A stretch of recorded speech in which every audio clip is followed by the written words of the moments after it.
Joining us right now, Ambassador John Bolton joins us. Also from this is like a Bush administration reunion here, State Department and the Defense Department. Thanks for joining us, Ambassador. Glad to be with you. Thanks for having me again. Well, we're told now that we're actually going to get an announcement here. We've been talking with you, Ambassador Bolton, for several months now about this ill-advised deal with Iran. What is different today? These diplomats are now saying, okay, we've made our deal. So what's different than a couple of weeks ago when it looked like the deal was not happening? What have we acquiesced on now?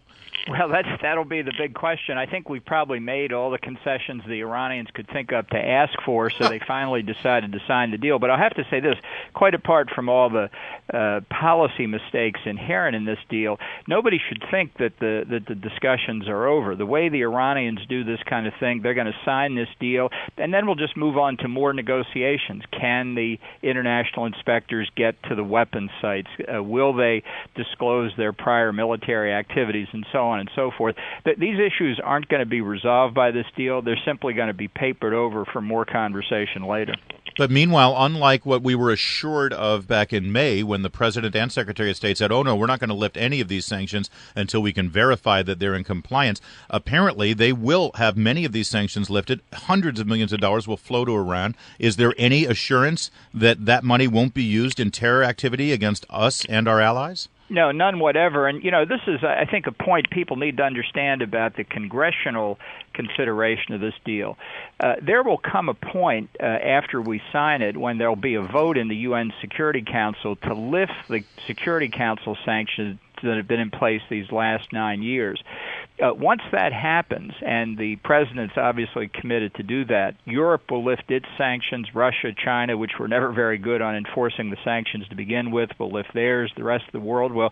Obama may be defeated in Congress, but all that will do is keep American sanctions in place, putting us roughly back to where we were in 2006 when Iran could buy essentially anything it wanted anywhere else in the world. Ambassador, it's great to hear your voice, by the way, but I want to go back to hear from you, Tor. Congressional consideration. I was saying earlier, one of the things that concerns me so greatly is we have such a short attention span in this country to start with, but this is such a serious issue, and I don't think Congress has given it anywhere near the time and attention it deserves. I don't think of the 535 members of Congress, I doubt very few of them could tell you the basic elements of this deal, much less get into the nitty-gritty that you really want to get into to decide whether or not you think this is a good thing for the country. Well, I'm concerned about that as well. It's obviously going to take a lot of work. This agreement is said to be over 100 pages long and full of technical details, which, by the way, is another piece of evidence that there's no sign from Iran that it's truly made a strategic decision to give up nuclear weapons. If they wanted to do that, this deal would be easy to negotiate and easy to write. But, the Congress has now got 60 days to look it over. Personally, I'll be surprised if ultimately Obama can't sustain his position. He may have to veto the resolution, but I think he'll find 34 Democrats in the Senate to stand with him. So we could have 60 days of sound and fury, but fundamentally I think the president's on track here to get the deal he wants. Ambassador, 2016 presidential politics is sitting in the background as this discussion occurs, and Hillary Clinton has already said that she's on board with what the president intends to do. Does this become a viable issue for Republicans to run against the presumed candidacy of Secretary of State Clinton? Well, it certainly should. I mean, I think every Republican candidate ought to be saying that that if they take office that day or the next day in 2017, they're going to rescind American participation in this deal. I just hope it's not too late. I hope Iran doesn't have nuclear weapons in the next year and a half. They're certainly on track to do it. There's really nothing standing in their way. This deal legitimizes their path to nuclear weapons, which is why it's so risky. But I think Hillary will support it. Let's face it, the groundwork for this deal was laid during her tenure, her 4 years as Secretary of State. She supported the whole approach that the president outlined in his first 4 years in office, and I think she can be properly criticized for the naive belief that Iran would adhere to the agreement that it signed. Essentially, politically, she, I think, could actually do herself some good if she wanted to take a harder line. Mm-hmm. Right? I actually think over the long run, if we presume she's the I think she's Obama's ideological twin, and I think that that she will support this because she does truly believe it. She may find something to quibble with here or there, but if you ask John Kerry in private, he'd find lots of things to quibble with here and there as well. So I think she'll try, like most politicians, try and have the best of both worlds, to support it but criticize it as well. Fundamentally, she thinks this deal is just fine. Ambassador Bolton, one other thing that's going to stick with Hillary Clinton as she tries to become the next president is that reset button fiasco with Russia. That was one of her first big public acts as Secretary of State. You'll remember you advised the Romney campaign on foreign policy, did you not, Ambassador? Right. You'll remember, of course, during the debate when Mitt Romney said that Russia is our biggest geopolitical foe. And just this week, during his confirmation hearings to be the chairman of the Joint Chiefs of Staff, here is a U.S. General Dunford for the Marines saying, "What would you consider the greatest threat to our national security?" My assessment today, Senator, is that Russia presents the greatest threat to our national security. Ambassador Bolton, do you feel somewhat vindicated by that?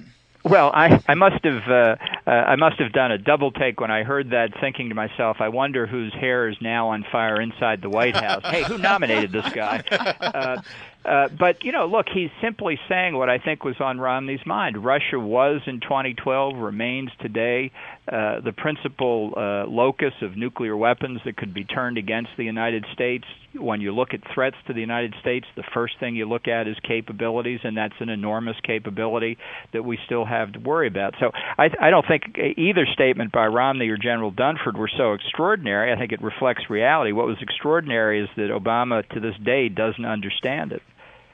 Doesn't understand it, or just doesn't want to engage? Because if you engage, then you have a problem. And if you have a problem, you have to acknowledge the problem. Yeah, no, look, I have thought for a long time that the president really just doesn't care that much about national security. It may sound counterintuitive, but I think it's just not anything that's ever been a priority for him. To the contrary, it gets in the way of his real priority, which is, as he said in 2008, to fundamentally transform the country. And all this foreign business is just a distraction for him from what he really wants to focus on. Ambassador Bolton, we heard Friday that the Director of Office of Personnel Management, Ms. Archuleta, is going to step down. She's resigning her position in the midst of this hacking scandal. Were you one of those employees that had did you get one of those letters in the mail? I haven't gotten one yet, but I wouldn't be surprised. You Look, will. It was entirely appropriate. She should have been fired long ago. I don't know what it's going to take for people, not just in the Obama administration, but more broadly, to realize what the threat of cyber attacks can bring. I think most of us think of warfare as destruction, buildings blowing up and the like, people being killed. But hackers can do incredible damage to our financial system, our health records, our water, our sewage, our power, and information technology. We are very vulnerable as we become more interconnected here. And to this day, I still don't think our political leadership appreciates both the risks, the threats that we face, and the need for the United States itself to develop our own offensive capability. Ambassador John Bolton, always great to have you. A perfect day today, sir, as we get this announcement out, the Iran deal. Thanks for joining us.